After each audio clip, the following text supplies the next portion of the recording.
Hi, true crime fans. It is episode 15. It is March. No, it's not. I haven't even started drinking yet. It is May. The end of May, May 31st. In fact, the last day of May. We, at the time of taping, are still waiting to see if there'll be any jury verdict for the Depp Heard case. Personally, I think we're going to be waiting a little bit longer. But anyway, so on episode 15th, May 31st, Tuesday, if you're not familiar with True Crime Grapevine, hi, I'm Patti Lee, that's me. I am the dyslexic armchair detective here.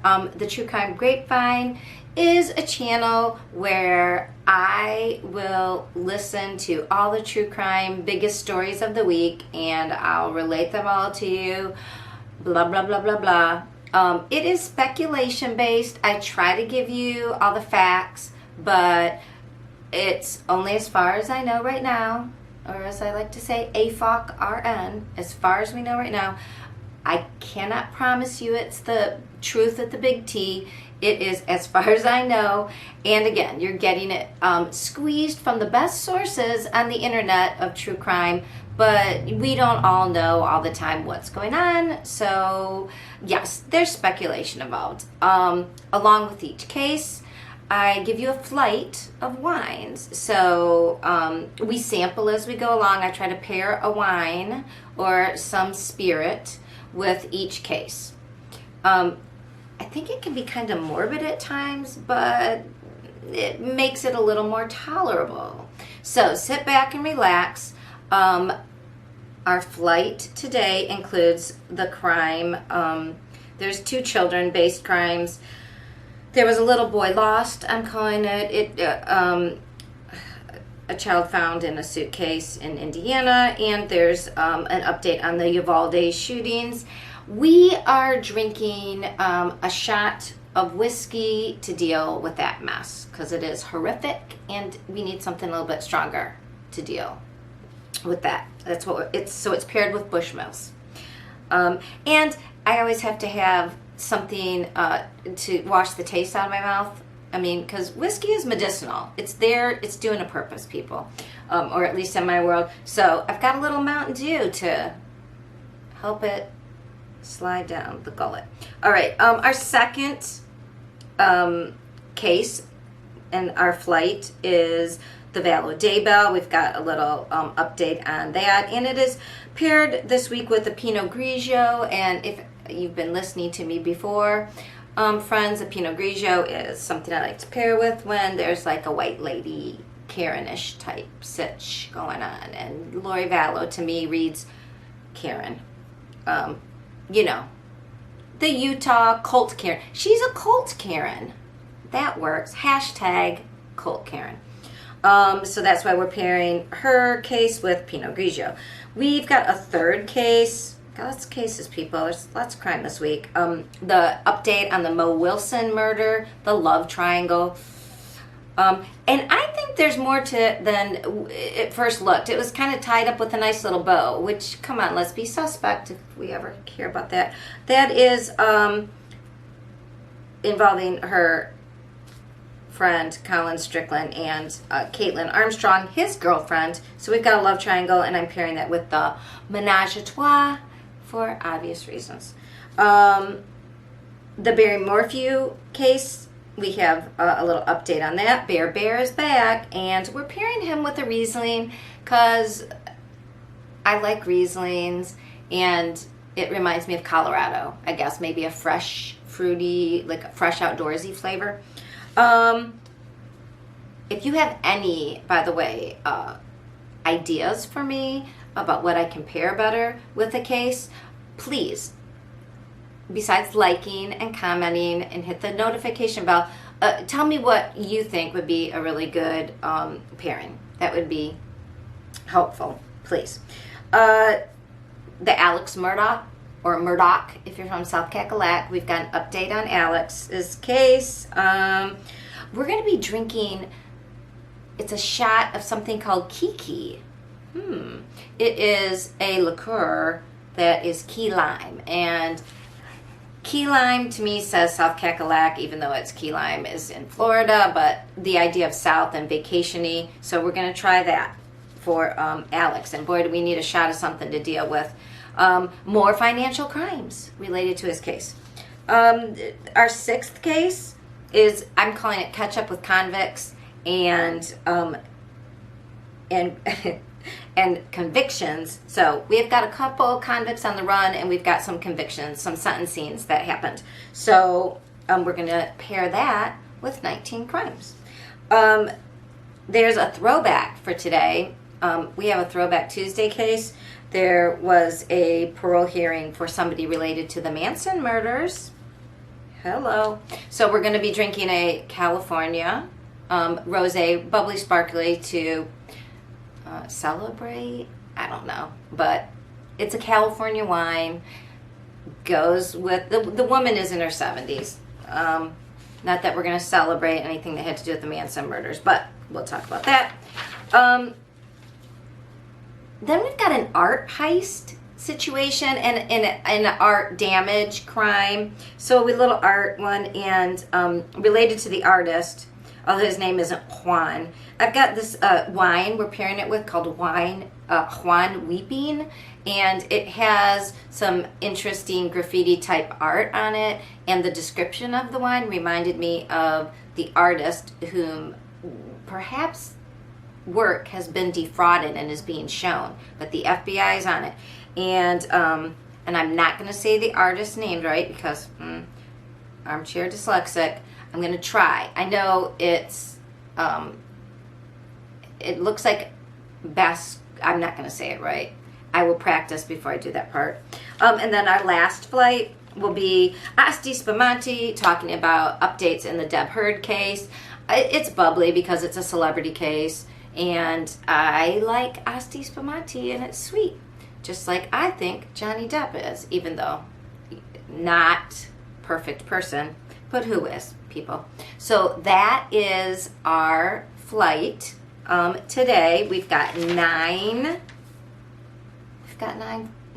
items on our 9 cases and 9 pairings, which means by the time I'm finished with this, I might not be able to sit upright. So let's get into it. All right, true crime fans. First case is a doozy. It's a little sad. So we've paired it with Bushmills because it's hard to deal with, and anytime I have a really hard day, even though I'm not much of a drinker, I go with whiskey.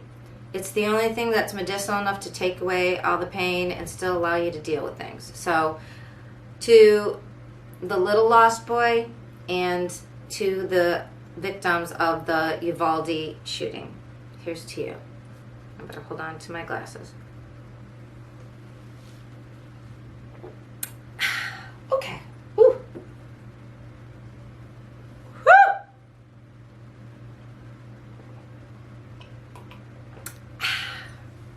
All right.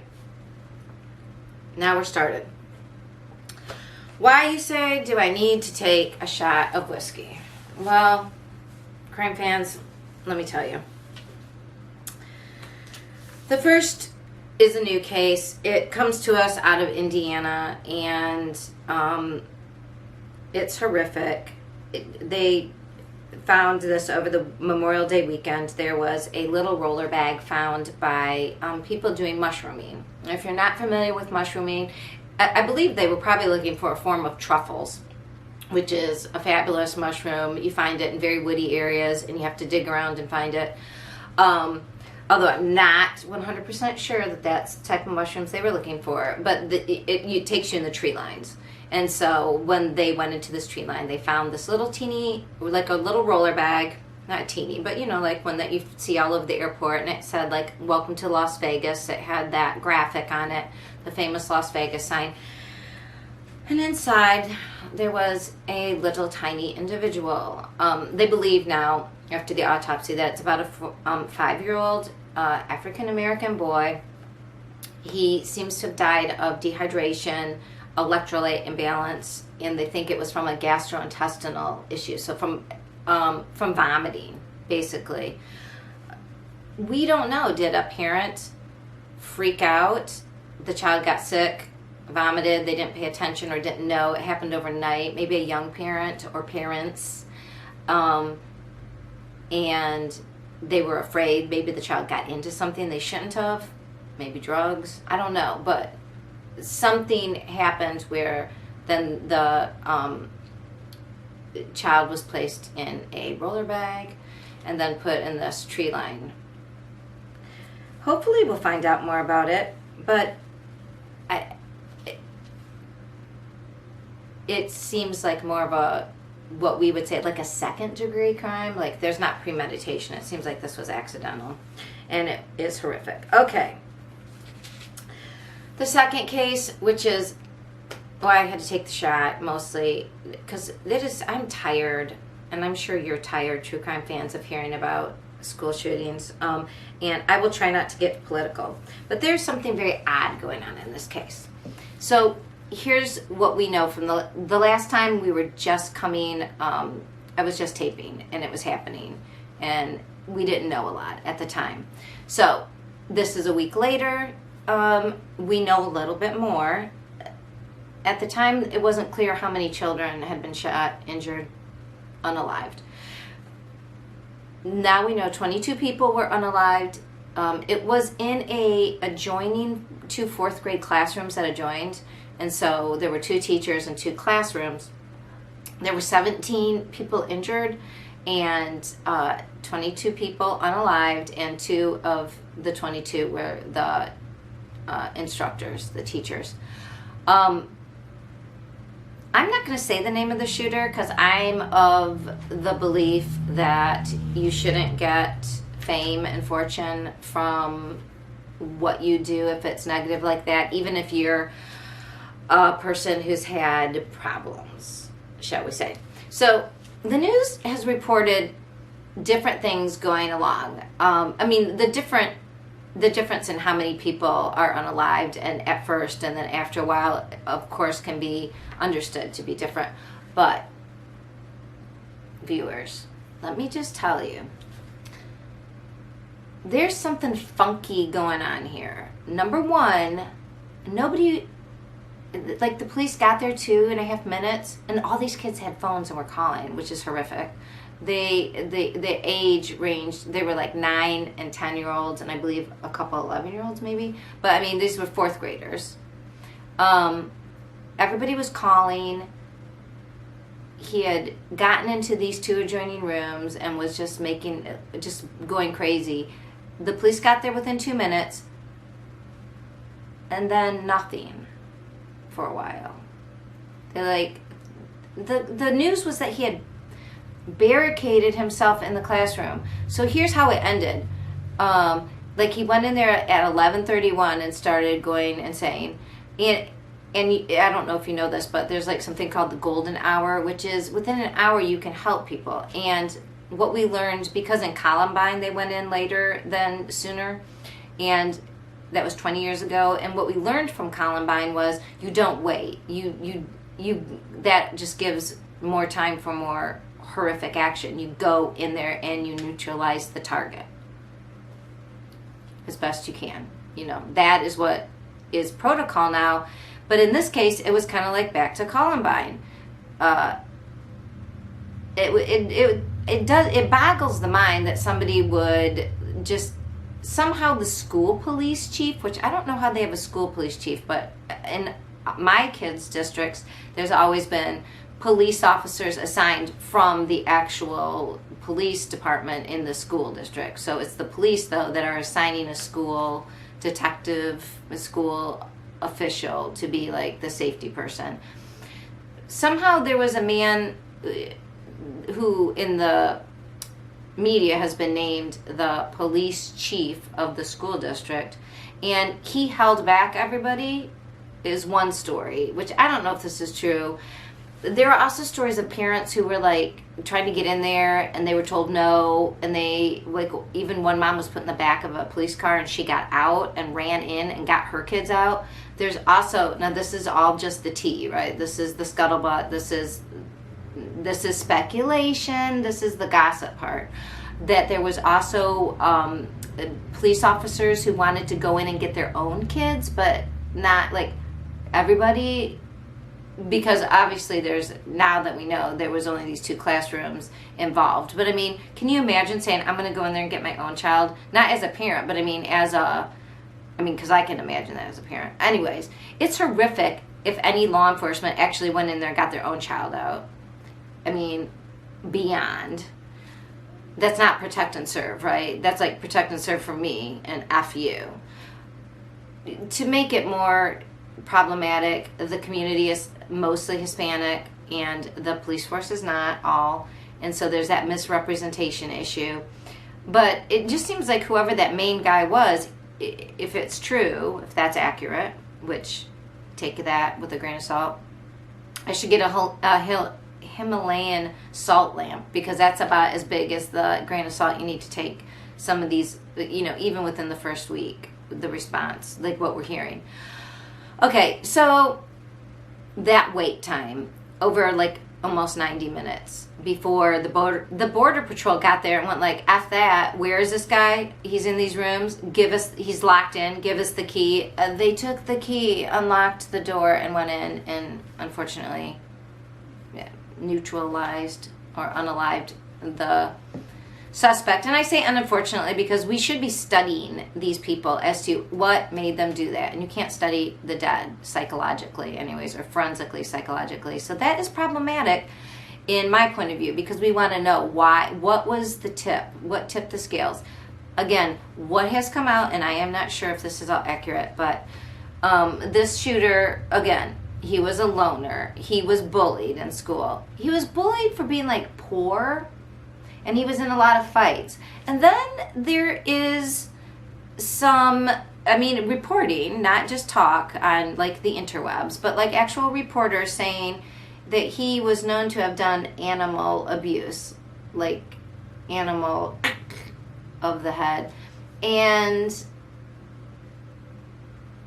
then they report he has a history of no mental problems. And I'm like, that's kind of a mental what do we call a history of mental problems? Like you actually have to be, that's almost like you have to be locked down in a lockdown unit in a hospital. Because most people with mental problems, as we all know in our society, don't get that far, right? So it's problematic to say there was no history of mental problems and then report that he unalived like animals, maybe posted this, that he got into fights all the time, that he was a loner. Quiet loner. This is almost, it's not humorous, but that is the quintessential profile of one of these mass unalivers. So, again, I'm on YouTube, so hey, hit that like. I obviously don't like the subject, but if you like my coverage, if you want to help my channel grow, do all the YouTubey things, you can hit the like button, you can hit the notification bell for every time I upload, although it's always a Tuesday, which is why I say see you next Tuesday. Get it? It would help. But anyways, back to what disturbs me is, I think, and if you're new to my channel, what I always like to say is, what can we learn from this? So one, we can learn what we should have learned before, which is you go in right away, because you can help the victims who have been hurt faster within the golden hour, and you can also stop the carnage. We're not sure why that one guy didn't. The other thing is, we know that when we bully people and isolate them, the kid had dropped out of high school. He wasn't living with his mom. He had all kinds of tick for like gonna be a problem, like having issues. He wasn't somebody who was, didn't have a mental health problem history. Well, he did. It just wasn't officially recorded in a lockdown unit, but he seemed to have had lots of anger issue problems and yet was really quiet, bottled it up. I don't know. The day he did it, which we did not know last Tuesday, was that before he went there, he was texting with a girl in Frankfurt, Germany, which a lot of kids text. And he just said, I shot my grandmother in the face. And then 30 minutes later said, and now I'm going to go to, or maybe 15 minutes later, and I'm going to go to an elementary school and shoot it up. I mean, what the F? Now, it was nighttime where the girl lived, and she didn't see those messages, and we're not blaming her. But did he want to be stopped? I don't know. He did not. Okay, so here's the other weird thing. He didn't have a driver's license, so he shot his grandmother in the face. She actually ran outside, yelled at a neighbor, and she is still alive. I don't know how she sustained an injury like that and lived, but he did not drive. He worked, I don't even know if it was full-time, at a local Wendy's after he dropped out of high school. And he dropped out of high school like within this year. So then they reported how he got these weapons. And he got 2 weapons in May as soon as he turned 18 within 2 days. And they said he used a debit card, not a credit card, which they're surmising that money had to be in his account. So where did he get, like, these guns cost thousands of dollars? And then he also bought, like, a scope that was, like, over $700. How? Where did he get the money? That is odd to me. That does not sit right for me. How did this kid who wasn't living at home, because purportedly his mom had addict problems, and maybe she did, and that's not anybody's fault, but I mean, this kid was couch surfing, or at least living on the couch at his grandparents, they were together, house. He was getting irritated because his grandmother was upset about his phone usage. He was working at Wendy's. He had dropped out of high school, and somehow he's got enough money to buy thousands of dollars of guns? I don't know. Does that seem weird to you? It seems weird to me. Anyway, so with that big lag in time, the Justice Department is now looking into it. Because if you were paying attention, I say a lot. If you were paying attention to how it was reported, at first the police officer said, we got the call, there was a barricade, we went in and we got him. And then it was like, well, it was like maybe, I don't know, 40 minutes. And now it turns out to be almost 90 minutes. So the Justice Department is looking into it because that is also very odd. So, yeah. Number one, let's not bully kids. And when they're loners and quiet, let's watch them a little bit closer. I mean, that's no excuse for him being what he is. But, I mean, we don't treat people with respect. We don't have mental health care available. And then but we do have guns available. Apparently readily available. I still don't get how he got those guns, people. Not that he was 18 and he lived in Texas. That I understand. But where did he get the money from? That I don't understand. That will be interesting to me. Anyways, I'm not going to say his name because even though I think he's a sick puppy who hurt animals, and I think he did have mental health problems, and I think this was missed, and I think it's all horrific. I'm not saying his name, and especially because today the funerals have started. And besides 19 children, 2 teachers, or was it 20 children? And 2 teachers were unalived. And one of the teacher's husband then had a massive heart attack like a day later. The stress of it. So we're not going to say his name here on the True Crime Grapevine. You can obviously look that up. So that's the end of our first case. I know. Take another shot if you're at home. Okay, true crime fans. We are up to our second case. This is just an update on the Lori Vallow Chad Daybell case. We are pairing this case with Barefoots Wine to Go Pinot Grigio, because, as I said, Pinot Grigio says to me, wait, lady, and hashtag, what did I say? Cult. I forgot the cult, Mom. Okay. We're off to a bad start because one shot in and I'm already like, woo. That's not great. Okay. So, Lori Vale. What happened? Let's get into it. Okay. So, if you remember, in April, Lori Vallow became competent. She hadn't been competent for like over a year. And Chad's trial was scheduled to go in January. And because of the speedy trial rules, because she became competent in April, like 6 months from the time of her arraignment was about October 19th. And the problem is, so she's got 2 state-appointed lawyers because she is indigent, and I guess they couldn't start working or getting paid. They could have worked, but they weren't getting paid, so they didn't work until her arraignment. And they've got to get together not only a defense against these really horrendous crimes of unaliving her children as well as Tammy Daybell, but they've also got to get together a mitigation team, and the mitigation team is for the death penalty.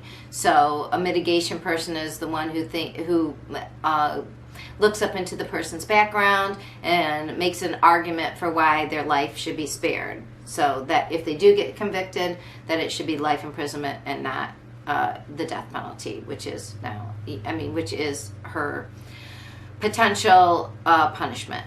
So that is not a very long time to get a defense together. So what has been happening is her defense team has said, no, Lori still wants her speedy trial rights under the Constitution, but we wouldn't mind waiting until January because we need the time. And Ms. Vallow understands, or excuse me, she doesn't want to be called Miss Vallow. We should drink every time I say Vallow instead of Daybell. She wants to be Mrs. Daybell. You know, she'd die. She'd kill to become Mrs. Daybell. Wait, look at me. I swear to God, even if I don't drink, I can hardly wink, but if you're listening to this on Podbink,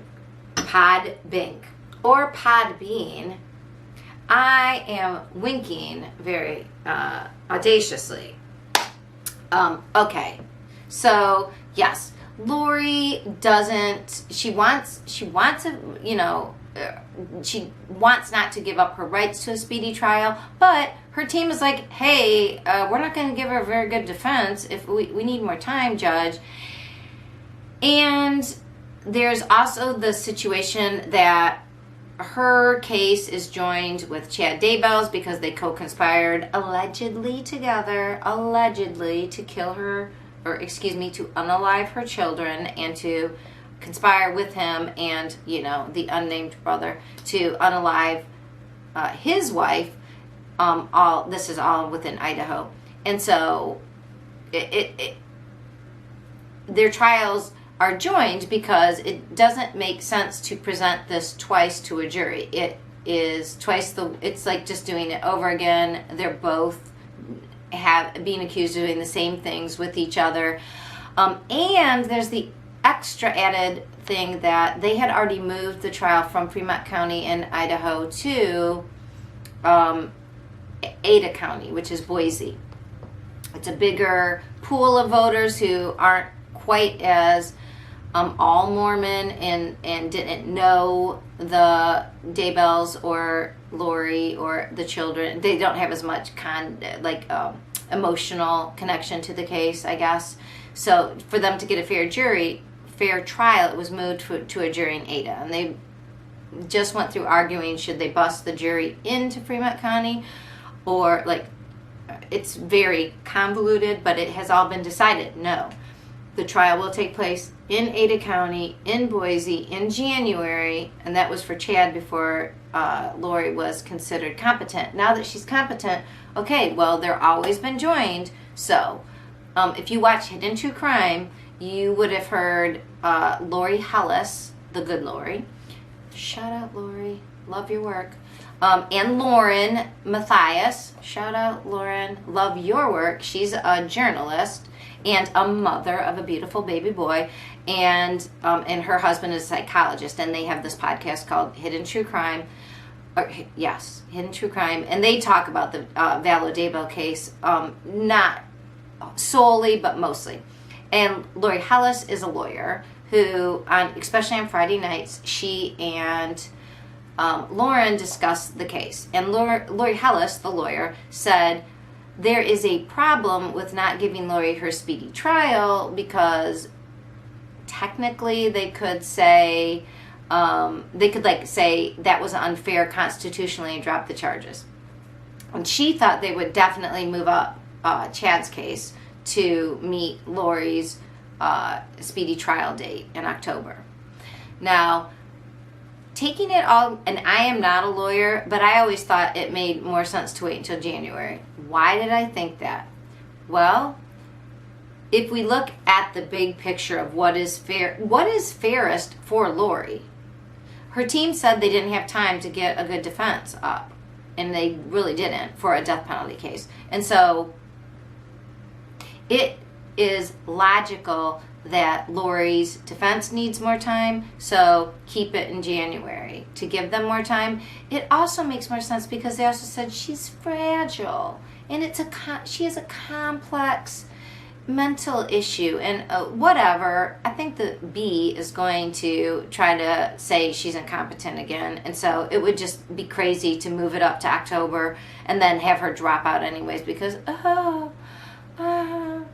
and here's the other thing I wonder, because Lori Hellis very competently and accurately, as far as I know, because I'm not a lawyer, but she made a very good case, and I think this is accurate, that the court had in its judgment, which came out last week, which is why I'm talking about it now, said that the cases would remain joined and they would all, yes, Lori would be going to trial with Chad in January.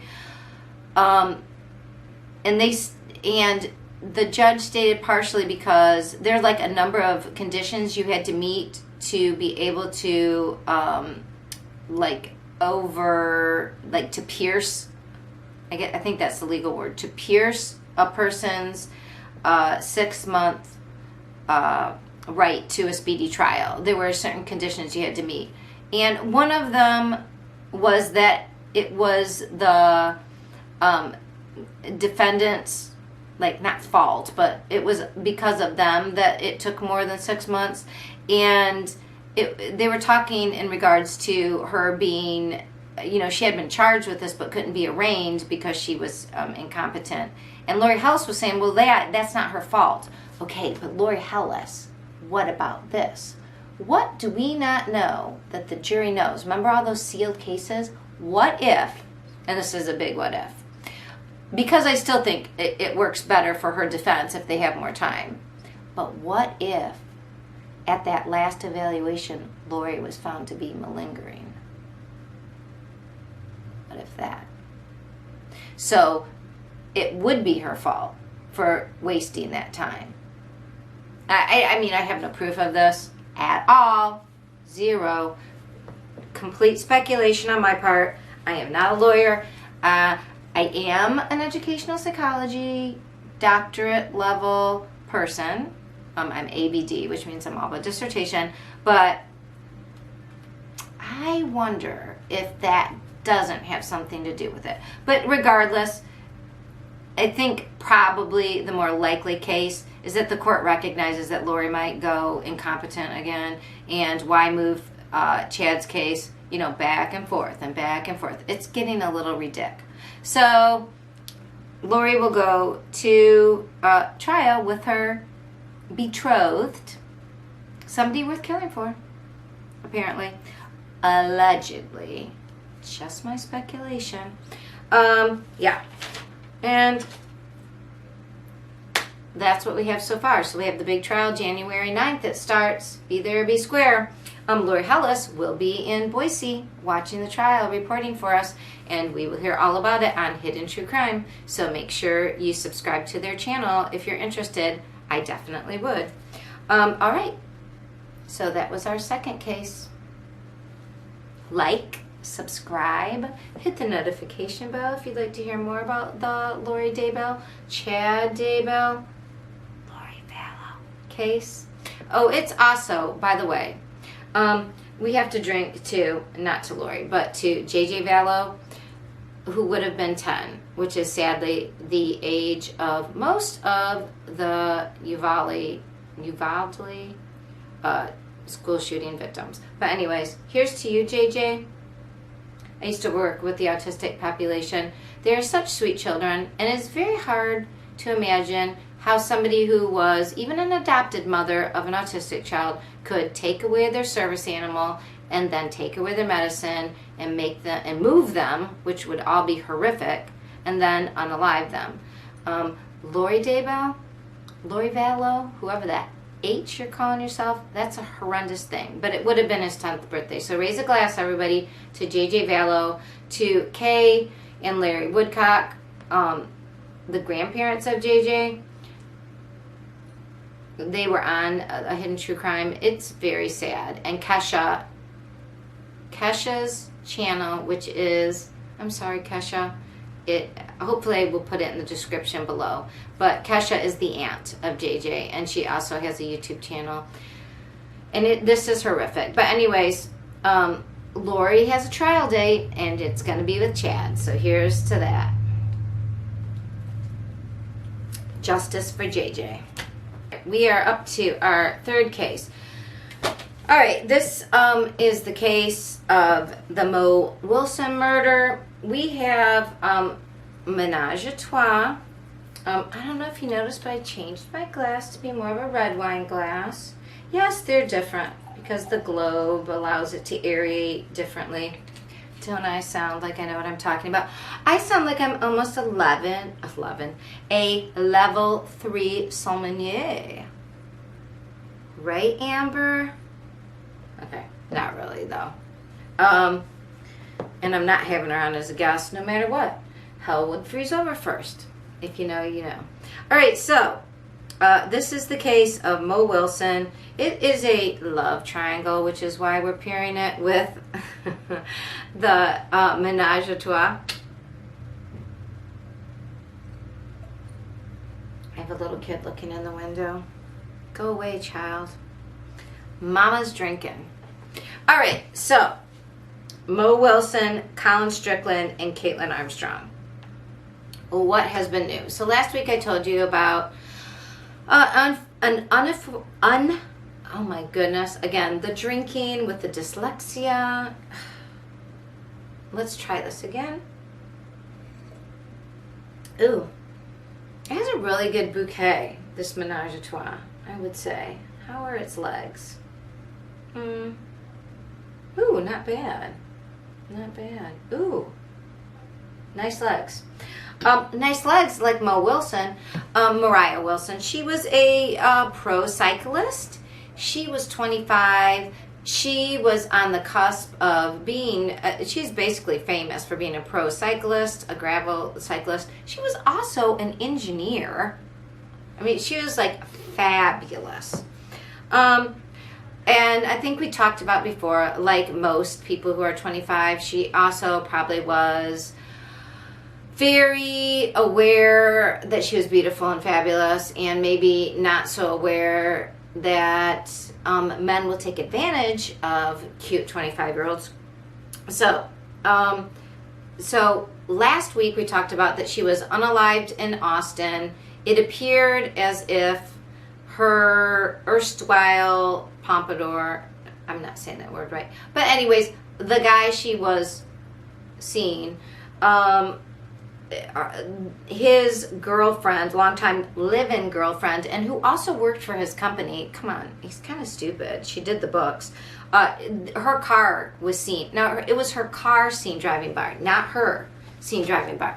So, viewers, let's just set the stage. Mo is found dead at like 9:30 at her friend's apartment. Her friend had given her a code, I think a specific code just for her to get into the apartment. And then her friend came home and found her dead in the bathroom, her bike missing. So at 8:30, they know, it is reported anyways, that Colin Strickland, who had spent the afternoon and evening with her and lying to his girlfriend about where he was, he dropped her off. Now, it is unclear. It has been reported that he rode her home like on a motorcycle. Also, that maybe I don't know if he walked her home. It is unclear how he got her home, but and how close this apartment was to the Deep Eddy municipal pool, which sounds like a fabulous swimming hole, which is where they had their swim date. And then they ate at a pool. It was called like the pool. What was it called? Like pool pizza, or the pool deck. So it sounds like it was attached to that area that they had, and then they had dinner. Okay. But on the outside of the house, you see a black Cherokee go by, which is Caitlin's car. So here's what we know now. So Caitlin was interviewed by the cops because the cops went to Caitlin and Colin's house, because Colin was the last person known to be with her. So they went there and then they saw the car and they're like, hey, that was the car from the video. Now, here's what wasn't widely reported, but I find very interesting. Of course, I read way too many murder mysteries. Honestly, they're all over here on the shelf. True crime as well as like actual fictional mysteries. But the way they went after Caitlin as a suspect was an anonymous female caller, anonymous, who tipped off the police and said Caitlin knew about the affair between Colin and Mo, and she said she was going to kill her. And she said this in January, supposedly.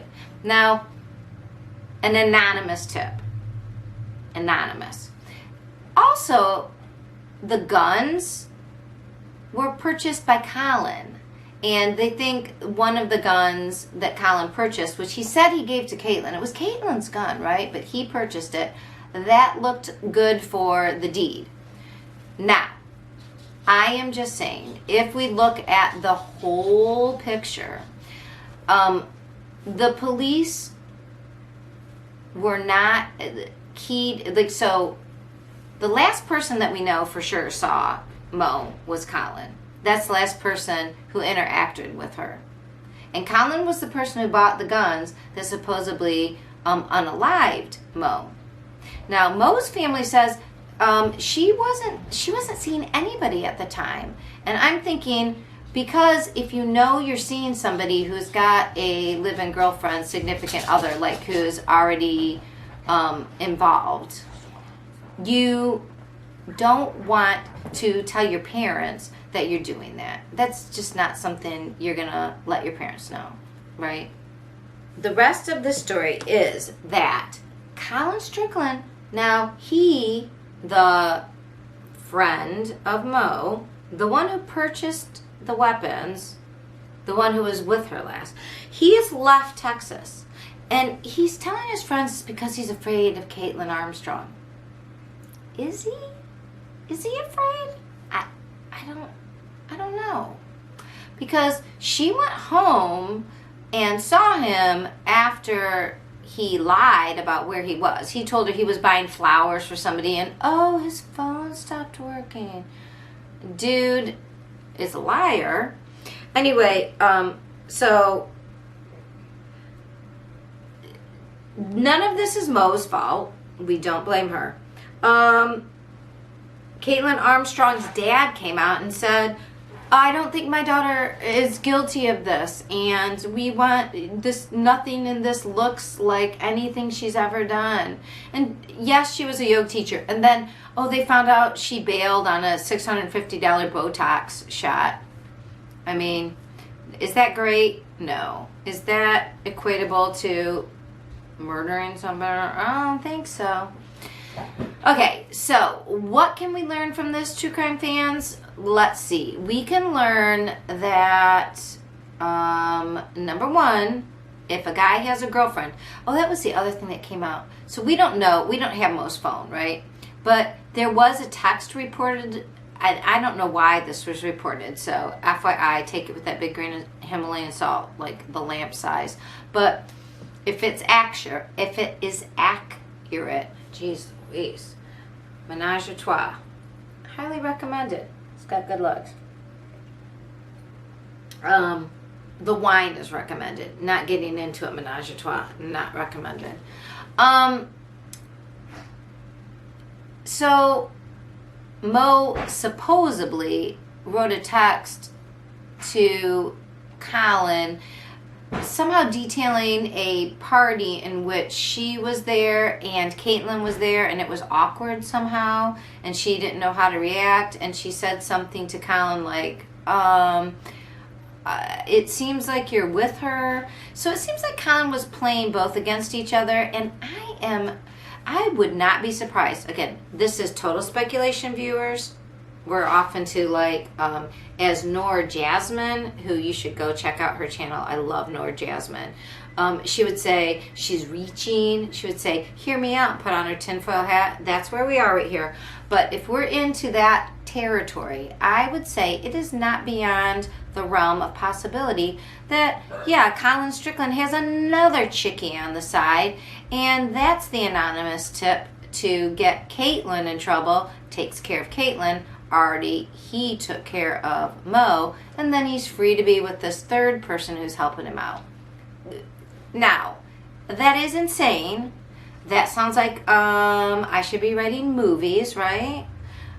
But all I'm saying is, if it is true that Mo wrote these texts to Colin, that Caitlin didn't seem aware of her existence, and Mo was feeling weird because it seemed like Caitlin was really with Colin, and Caitlin said she didn't know he had any connection to this person who was unalived. She said to police she was surprised. Only the anonymous tip said, oh, no, she knew in January, and Colin bought the guns in February. I don't know. The phones will tell the tale. I am sure the cops are on this one. Anyways, except it's in Texas, and I'm not sure about the cops in Texas since that whole Uvalde shooting thing. But I am sure these ones are on the ball. Yes, so Caitlin, as far as we know now, flew from Austin to Houston, I believe Houston to LaGuardia, and then we don't know where she is. She is still on the loose. Now, how freaked out would you be if the guy you were dating for 3 years was seeing somebody and that person ended up unalived and your car was seen driving past? Do we know who was driving that car? Was it for sure Caitlin? Or what if Caitlin saw his, they said how she tracked him was using this stevia exercise bike thing. And then I love Heather McDonald, but she got this all screwed up. She's like, oh, and Caitlin Armstrong was also a cyclist. No, she tried to cycle to keep up with her boyfriend, but she was not a cyclist. She was a yoga instructor. She was his accounts manager at his, he renovated mobile trailers, which is weird because that sort of ties into the Johnny Depp trial where the guy who owned the trailers testified. That is a weird sort of overlay, or intersection, I should say. Regardless, ADHD, dyslexia, let's get back to what we were talking about, which is that Colin Strickland owned this, I forget, it was called Wheelie something, this renovation of trailers. So Caitlin Armstrong was his like accounts receivable, accounts payable person. So I don't know. If you were that person and you found out you were basically being set up by your boyfriend who had purchased weapons, and that was the weapon that seems to be like, would you not run? Maybe would you not go, oh my God, he is setting me the F up just because I drove by? Or maybe she didn't even drive by. Maybe he was in her car.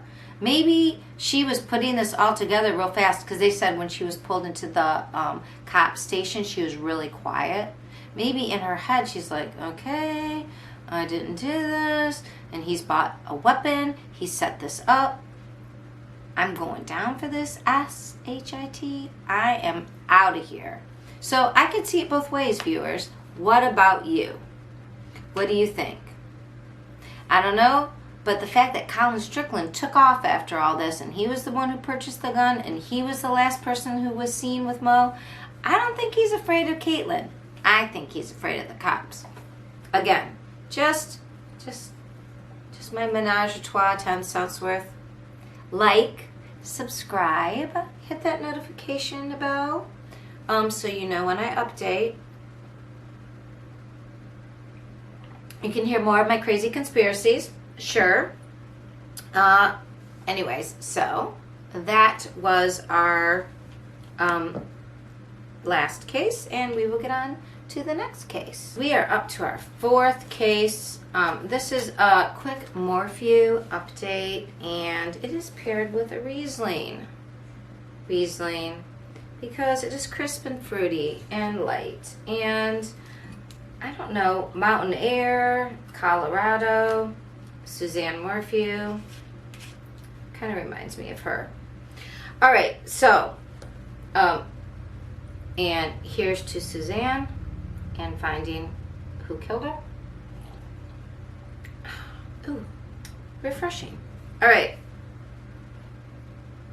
So this is kind of a juicy little tidbit from the interwebs.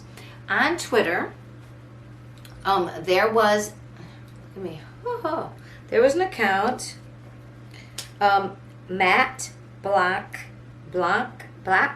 B-L-A-C Inc., who, and he updated the Barry Morphew hearing that was on May 26th.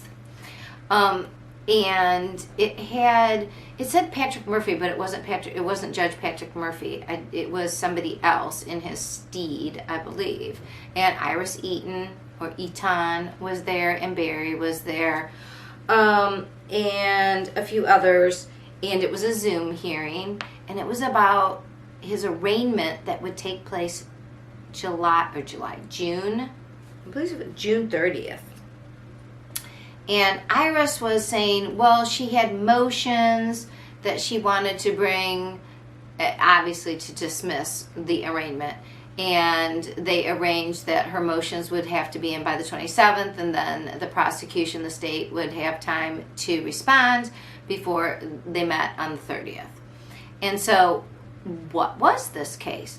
So on Matt's channel, the volume didn't work at first for like 10 minutes. You really have to go far into it. But when it finally kicked in, you did hear a couple of juicy details. One, we don't know where Barry Morphew is living. Iris Eaton says, could you please, he doesn't have a permanent address. Please use my office in Denver, her business address, as his like permanent address. So the big thing is, where's Bear? Is he in Colorado? Is he in Indiana? And he appeared by Zoom. But I think he's still in Chaffee County. Why do I think that? Because Iris also mentioned something to intimating that Barry felt that he was being like watched or harassed by law enforcement because he saw Johnny Grusine. Now, Johnny Grusine was the FBI agent who had been on his case, but he retired in July. Now, if LinkedIn can be trusted, and I don't know, again, juicy little detail, it appears on LinkedIn that Johnny Gersing is a Chaffee County Special Investigator Safety Director person. So he has every right to be in Chaffee County asking questions of maybe Barry. So apparently Barry Morphy was getting his hair cut, and Johnny walked in and was asking him some questions, and Barry didn't appreciate the neighborly inquiries into how he was doing, what he was doing, and blah, blah, blah. So the big takeaway from this update is that we don't know where Barry is. He does have an arraignment for June 30th, which I will tell you all about when it happens. It seems to be related to the charges of, it doesn't seem to be the weapons charge. I don't know if that was dropped, but somebody on Twitter who responded to Matt's post said, so if you go to Matt Blanc, B-L-A-C, Matt, M-A-T-T, B-L-A-C-I-N-C for ink. If you go to his Twitter account, you should be able to find this thread where it has the Morphew hearing. And then below it, there's some chitter chatter, including the True Crime Grapevine is chitter chattering with other people. And one respondent said that it had to do with, because I wasn't sure which other charges this was related to, and they thought it was the voting charges and the influencing of the law enforcement, those charges. So be probably because the first part of it was cut off. We'll see. But so if you remember the Barry Morphew case, besides the murder charges, there was a weapons charge, and then he voted in his wife's name and somehow tried to bribe or influence a law enforcement official, and that seems to be what this is about. We'll find out more. But interesting to know, Bear does not have a permanent address. Is he still staying at the Airbnb? That's a big topic of chitter chatter on the interwebs. We don't know. There will be more. Hopefully, here's to Suzanne. Hopefully we find her. There was also a picture of an area, perhaps, where it looked like a big, I don't know, it looked a little too good to be where she might be buried, but it's in the area. And we know Bear won't leave Suzanne unattended, will he? That is what I think. I think that's what Linda from It's a Crime thinks. I think that's what the FBI thinks. I think that's what the CBI thinks. I think that's what the Chaffee County Sheriff's Office thinks. Bear is keeping watch. And they are keeping watch on Bear. So here's to justice for Suzanne, whoever unalived her, or wherever she may be. Okay, True Crime Grapevine fans, we are up to our 5th case. I think that's right. 1, 2, 3, 4, 5. We are up to our Murtaugh update. Okay, so South Cackalack, my vacation place. I have relatives down there. We are going to drink Kiki. Now, it is called a key lime pie cream liqueur. I'm going to do it as a shot. I'm just going to pour that in there and see. It is very green. We'll see how it tastes. I have a great key lime recipe. I will tell you. There's concentrated key lime that you can find. It's not called Dolly and Joe's. That's a restaurant near me. But it's called something like that. On the back of the concentrated key lime juice that you can buy in your grocery store is a key lime recipe, which slaps, as the kids say. All right, so even though it's South Cackalack and not Florida, key lime pie is big in the South. It's big with me. Let's get to it. Here's our shot. Ooh, look at that. It's very green. Are you ready?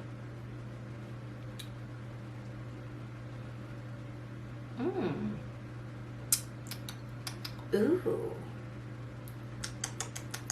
Ooh, yum. Wait, hold on a second. There's even, how does it taste like graham cracker too? That is odd AF. They really do. Kiki, folks. Do you see that?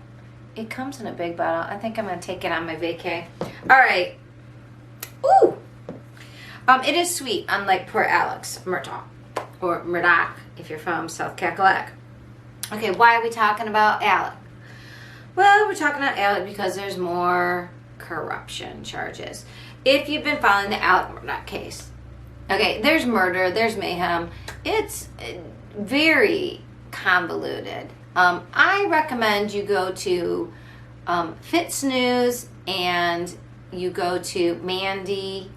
Oh my gosh, I'm not going to remember her last name. It's been too long. Mandy.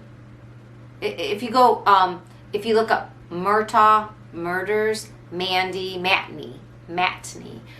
She works for Fitz News. Her podcast will come up on YouTube, in all the interwebs, I believe. And that is who the True Crime Grapevine looks to for their juiciest sources. So,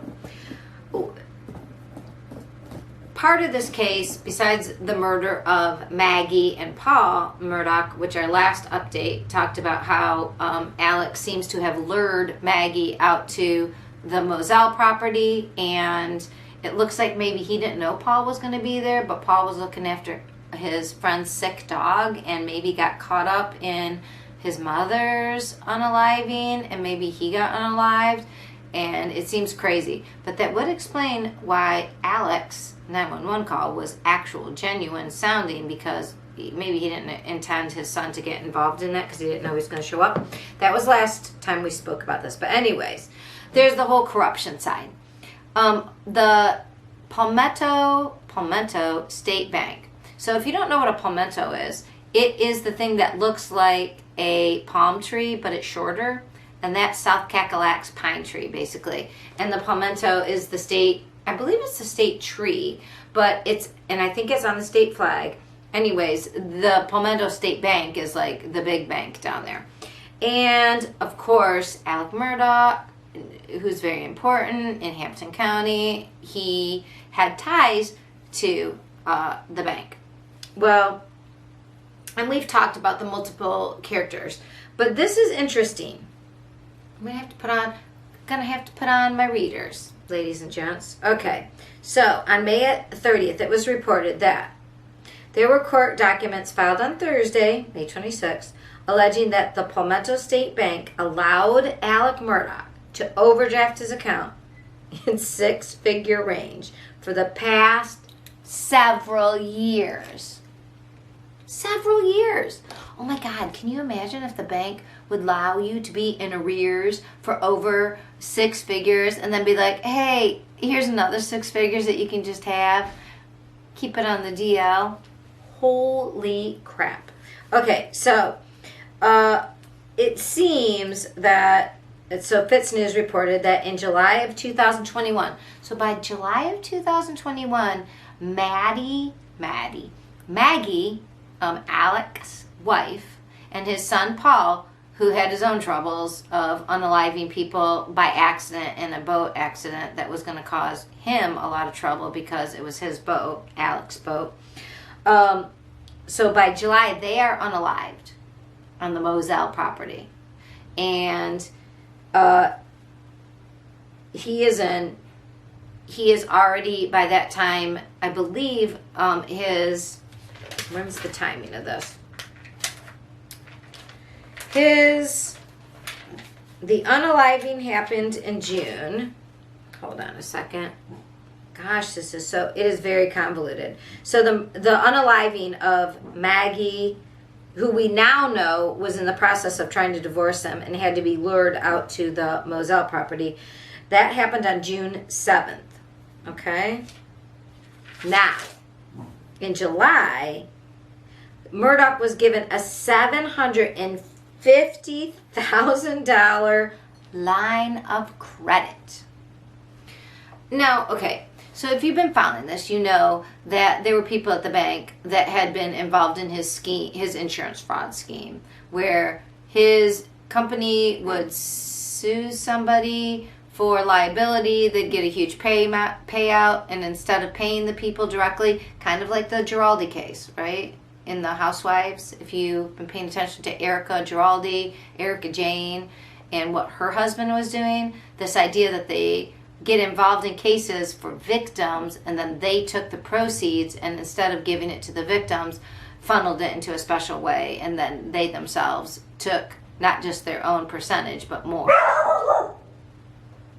That's my Sadie Mae. She's from the South too. She came up north during Hurricane Harvey, and we rescued her. We didn't rescue her. Basically, the Humane Society rescued her. We just purchased her from the Humane Society, and she's going to be 5 soon, and she's going off for some reason. But anyways, speaking of dogs, the reason Paul was at the Moselle property was because his friend's dog had been ill and was somehow being kept there in the kennels. So, and we don't think that Alec knew that. So he lured Maggie out there, didn't know Paul was going to be. That's the whole scuttlebutt. Anyways, with regards to this 6-figure line of credit, it is insane that he got that line of credit after the murders had already occurred and basically all this stuff was going on. It looks like maybe the bank people, specifically the one named was Lafitte, which is kind of funny because that reminds me of New Orleans. Russell Lafitte, the former CEO, resigned in January 2022 after being criminally charged with 21 counts. So we are just finding out now that Alec was given a credit line of, over $500,000 when he was in arrears. I mean, his account was at a negative 100,600 and some balance. That is insane, people. And that shows what happens when one hand washes the other in the good old network of South Cackalack. Okay. We are up to case 6, I believe. It's hard for me, the dyslexic detective, to count. I'm not sure it was smart to pair every single case with something to drink. But if you're watching, enjoy. It's hilarious, right? I feel like it's becoming drunk history, only it's just me talking. So I'm pouring a little 19 Crimes. It's a red, so I use my red cup to aerate it just a little bit more. It's a 2020 red wine. Ooh, 2020. What a great year. Mwah. Right? Well, since it's such a horrific year, let's get into our horrific convicts and convictions. So I'm going to try to do this fast. I really miss that Kiki shot, I have to say. I love key lime pie. So this case is, 19 Crimes. The bouquet. Okie. Yeah, it smells like, smells like convicts. Smells like jail. No, I'm just kidding. Although 19 Crimes is tasty. It's kind of funny because I don't really love one. Let's see about its legs. Let's see how it runs.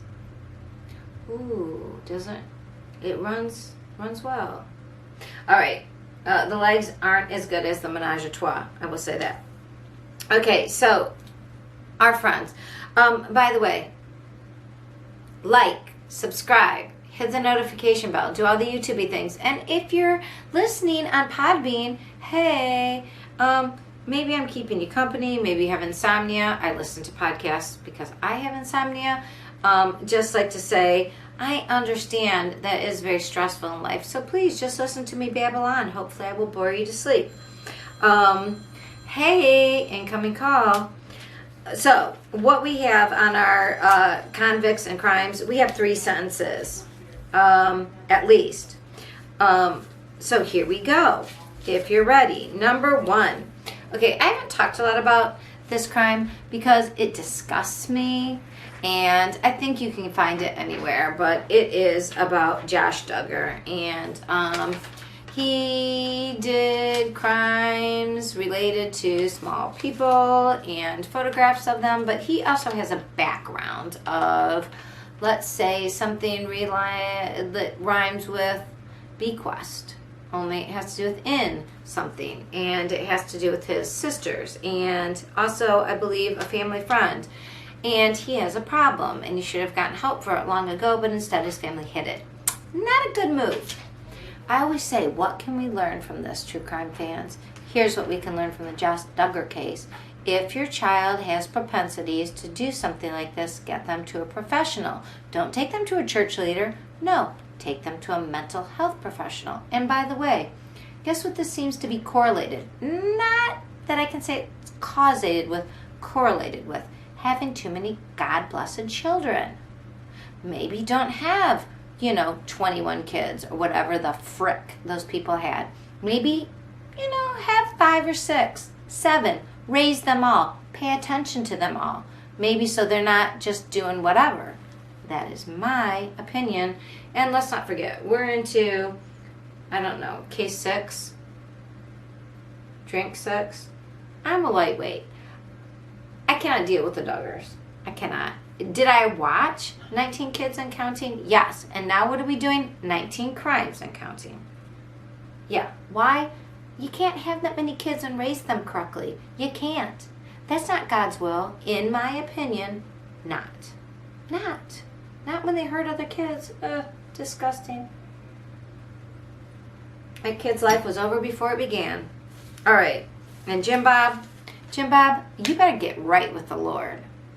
Yeah, that's me telling you something about you that you ought to know. Maybe you don't believe me, Jim Bob, but I'm just telling you. Lying about crimes is not Christian, honey. It's not. You didn't help your kid. You only created further layers for him to continue doing something. And now, 12.5 years. So that is the deal. Josh Duggar he was sentenced to 12.5 years. It could have been up to 20. Probably should have been, if you ask me. But that's just me as a mom of 3 who would think he needs 20 years in jail. And let's just be honest. Maybe medical castration would be the answer. Because people who rhyme with, let's say, keto traits, they can't get over them. The science is pretty clear. It's very ingrained by this time. And he has 7 kids. I feel sorry for his wife. I feel sorry for his children. I don't feel sorry for his parents because they have blinders on. And hey, don't have so many damn kids. You can't watch what they're doing with one another. Pay attention. It's not a freaking assembly line. Wait. Ignore that. Now we're on to, okay. So this is interesting. If you are into podcasts, which, okay, I'm going to assume maybe you're listening to Podbean, maybe you're listening to me, so you like true crime podcasts. I'm guessing that you understand or have listened to the case of Wendy Adelson and Dan Markle. This was a case from 2014, but Wondery covered it in late 2019. I listened to it in 2020. Wondery did a case called it's a series. Now they have a second series. Wondery is the production company who did the podcast Dirty John, and then they did another podcast called Over My Dead Body, and their first season was about the Marco Adelson case. So if you listen to Pretty Lies and Alibis, hey Gigi, hey Fruit Loop, shout out. One of my favorite true crime podcasts. Well, podcast. They're just a great Twitter follow. Please follow Pretty Lies and Alibis.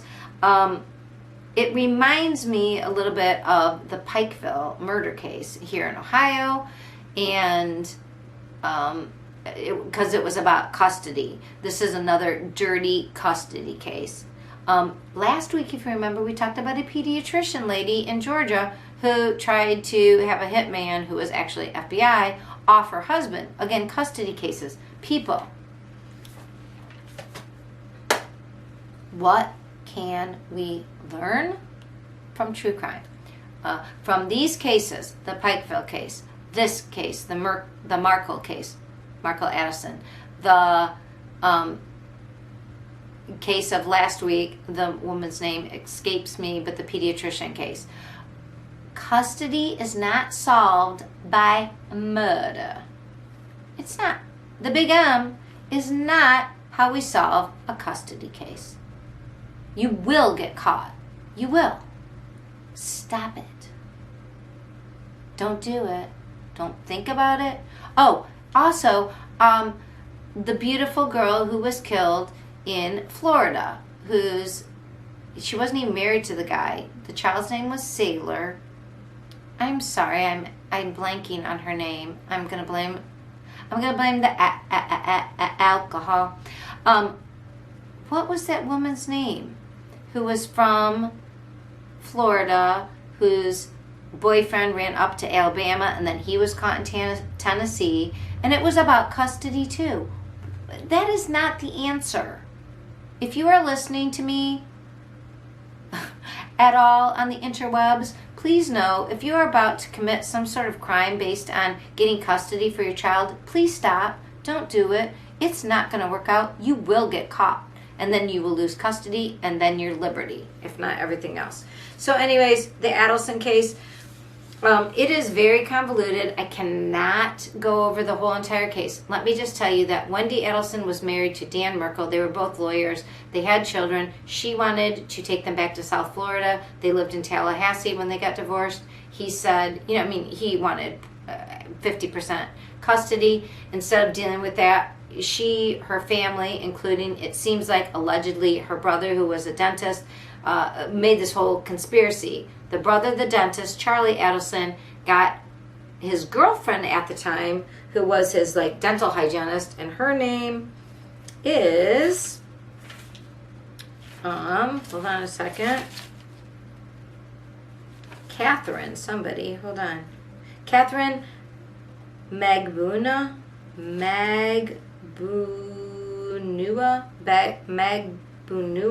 She's 37 now. Anyways, if you listen to the Wondery case, it explains the whole thing. Charlie, who was the brother of Wendy Addison, he was a dentist. He was having an affair with this hygienist. She had already had children with somebody else, and it was that man that she got to go with his friend up to Tallahassee to unalive Wendy's husband. So, they thought they had kept everybody separate from the actual crime. But the FBI figured out, it's all come out. Anyway, so Catherine just got sentenced guilty. And it's very sad.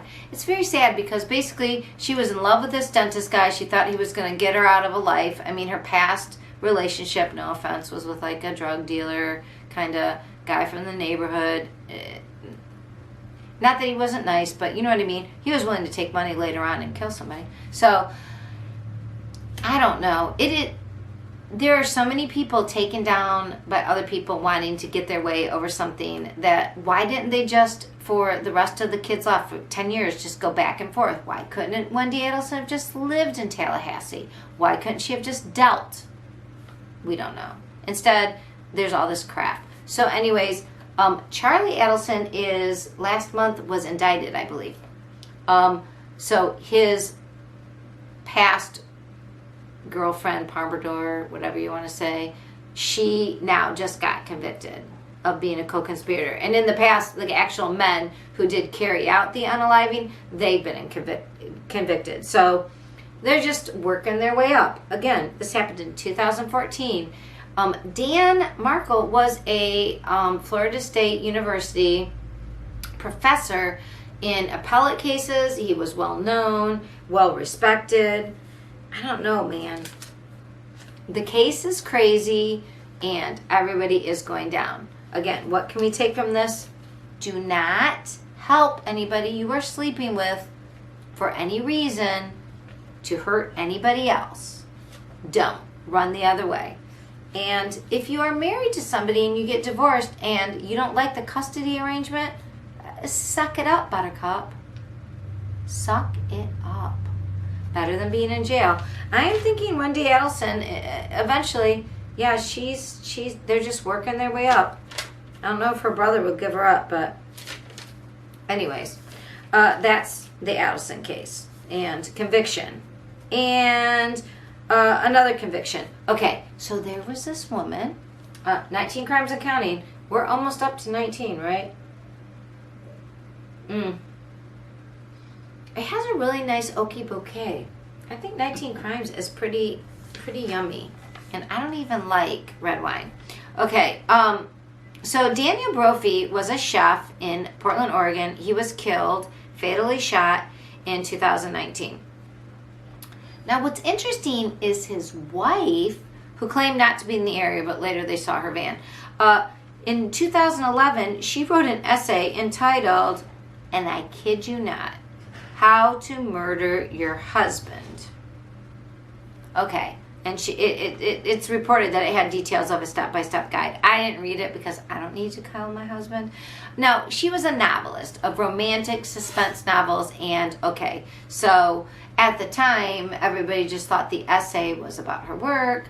But yeah, she actually ended up murdering her husband, and I mean, I can't say allegedly because now she was convicted. So I don't know if I said how long she was convicted. I'm going to guess many, many, many years. We don't know exactly. Her sentencing is Monday, June 13th. So yes, she was convicted of being guilty of it. We don't know how long she's going to get. I will let you know. But let me just say to you, do not put your crimes down in any essays. Don't do it. It's kind of stupid. How about don't commit that crime? Again, divorce. It's an option that is, in the long run, much better for you than unaliving everybody. All right, and lastly, on our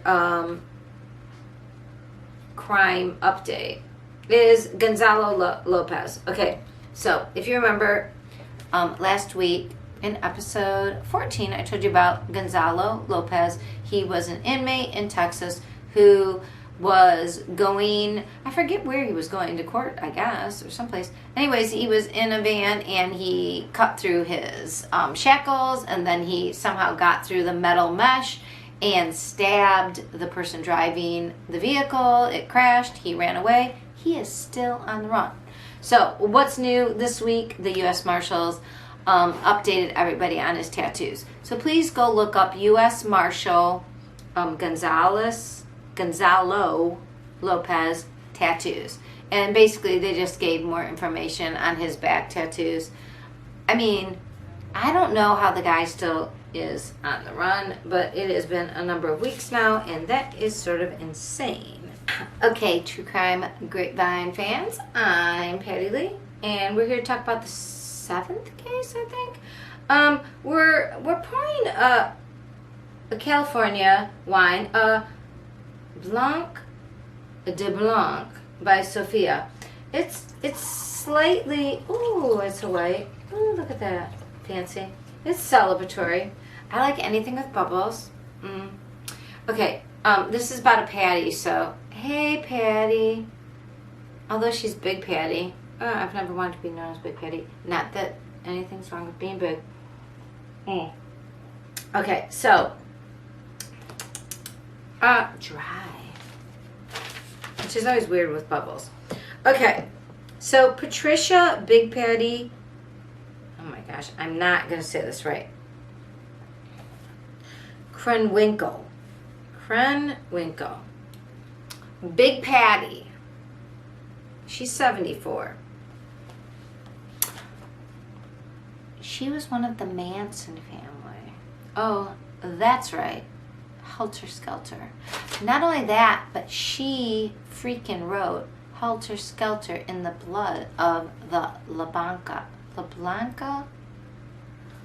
family in 1969. Okay, so I don't know if you know about the Manson family murders and Helter Skelter, but just let me tell you. Patti is 74. She's been approved for parole, although, let's just be honest. I mean, Patti, here's to you from another Patti. But let me just tell you, girl, getting involved with Charlie, not your best move. Which I know at 74 you probably realize, but the problem with Patti's case is that while she may have been approved for parole, the governor has to approve it. And Gavin Newsom has never approved any of Charlie Manson's family parolees up for parole to be paroled. And the problem with Patti is that Patti was there. She participated in all of the murders in both the LaBanca family and the Sharon Tate family. Yeah, she was there.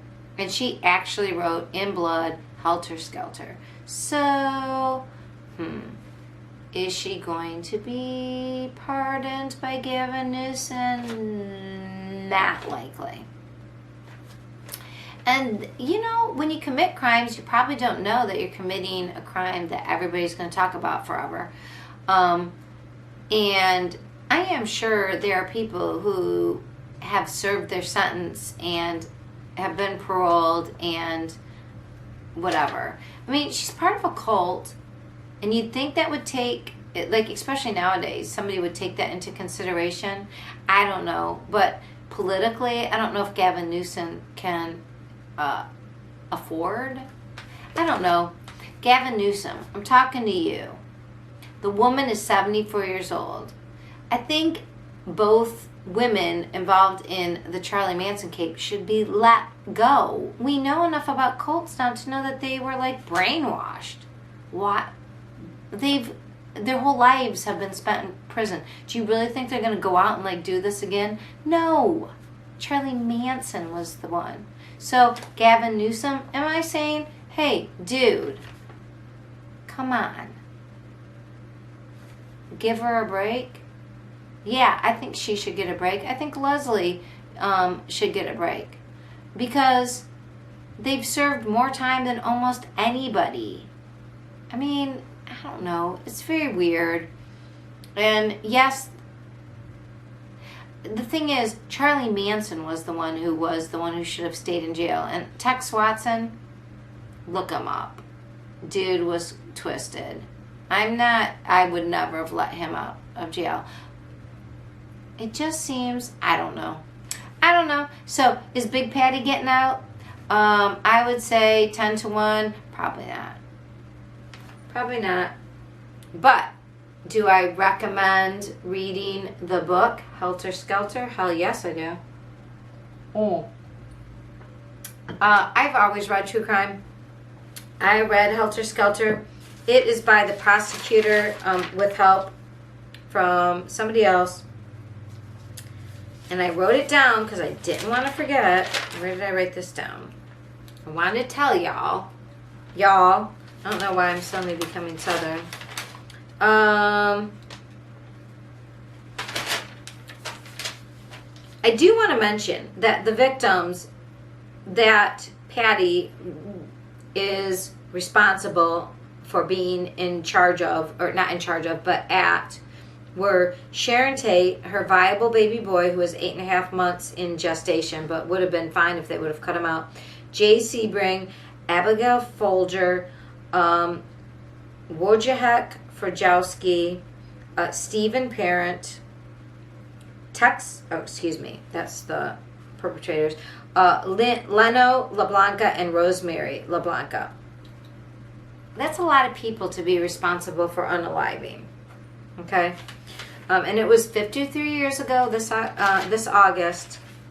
But, the book that I want to recommend, Patti's Pages, dare I say, Vincent Beglossi and Kurt Gentry wrote a book called Helter Skelter. Oh, what's interesting is Patti misspelled it when she wrote it in the LaBanca's blood.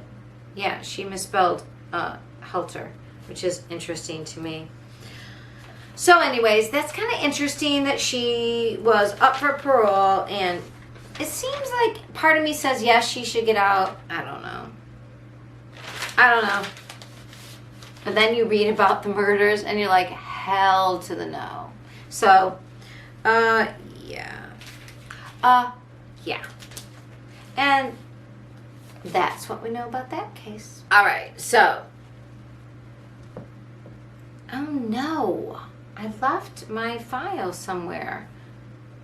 Oh no, we have a crime without a file.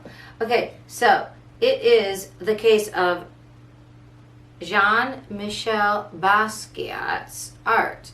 And I have a wine that I'm pairing with Jean-Michel Basquiat's art called Weeping Juan. Why? Okay, you ask, true crime fan. Ew. Ooh, this looks yummy. All right. I'm gonna show you, true crime fans. Do you see the artwork? Kind of neo-expressionism. Yes, that's right, because that goes with Jean-Michel Basquiat. All right, so he was a neo-expressionist artist, and I would call it outsider folk art. He did a lot of work in New York City in the late 70s, 80s. It was called Somo, I believe. He did tagging, you know, like, I mean, it was like art, it was like graffiti art. Anyway, then he did some artwork on actual like FedEx boxes and things. Anyway, there was this very strange story. Where did I put that strange story? The strange story has to do with a number of men who said, well, two men who have very colorful backgrounds, who said they bought a, you know, like what people put things in, like a storage unit. And they said, oh, this one man who was a, somehow, like a producer of TV shows, oh, he owned this unit. And he had purchased way back when all these Jean-Michel Basquiat paintings. And yes, and we own them now, and they have been authenticated by this person who is now dead, and the guy who supposedly had the guy who had the unit was dead, and supposedly he met with them and he gave them a poem about that he it was very strange, a poem that he typed, and it was on if you're old, you know, the old dot matrix printer things, and he wrote this poem about it way back when. And yes, he purchased these items. Anyways, nobody can prove anything, and the people quoted as being like, oh, they approved it. One lady it said, no, these are not approved. And anyways, this artwork that is being shown at the Orlando Art Museum is not supposedly authenticated, and it looks like art fraud theft, and it looks like somebody made it look like it, especially because one of the items on the back, it says a FedEx thing, and the FedEx font is something that wasn't in place until way after the artist died. And they're like, oh, well, the art museum director's like, well, you can't really say. And the man who works for FedEx was like, no, we know exactly when our font changes. We have it down to the date. There's no quibbling about this. So the FBI is now looking into this, which is a big deal, because the people who own it, once it's shown in a gallery, that's like a way to authenticate it even further, like to give it some provenance. And the FBI is like, wait. There is no way of proving that these items that you said you found in some not shipping container, some storage unit are actual, you know, like they've just been sitting there for 20 years. I don't think so.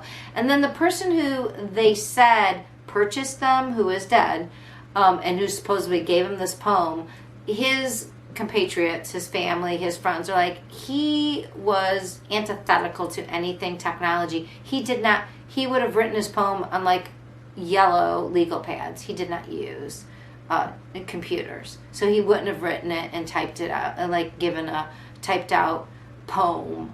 So that is not accurate. So it looks like this is a big fraud. The FBI are looking into it. The Orlando Museum is looking like it has egg on its face. So that is, to me, very interesting. And the reason I chose this pairing of Weeping Juan is because, let me read it to you. It says, it's a spritzy and yeasty, this unfiltered, natural, sparkling is legit and delicious. Its bracing acidity pops against lush red fruits. This ragtag blend of grapes from the Riverland will bless your palate and maybe get you into some trouble too. In the spirit of resistance and independence, we raise a glass to the outsiders who stand up and speak bravely for a better world. So, Jean-Michel Basquiat was an outsider artist. He was speaking up against an unjust world, and this is to him. And trying to defraud his art is a big, fat no-no, and let's hope those who are trying to make a dime off of it don't. Okay, I do have a cupcake wine, but I'm just going to stick with this other artsy wine. The Mona Lisa was caked. And if you don't know what caked is, let me just tell you. So this weekend, the Mona Lisa, somebody walked up to it. He was a man, but he was disguised as a woman in a wheelchair, and he got out of the wheelchair and suddenly rubbed cake all over the Mona Lisa. Now, the Mona Lisa has a glass case, so the Mona Lisa was not hurt or destroyed in this condemnation of whatever the man's political point was. Apparently he was a climate activist and wanted some attention. So do we know that the climate needs some attention? Yes. Should we destroy art to get it? No. Anyways, let's raise a glass to the Mona Lisa. Don't destroy art to get attention, people. And don't fake art to make money. All right.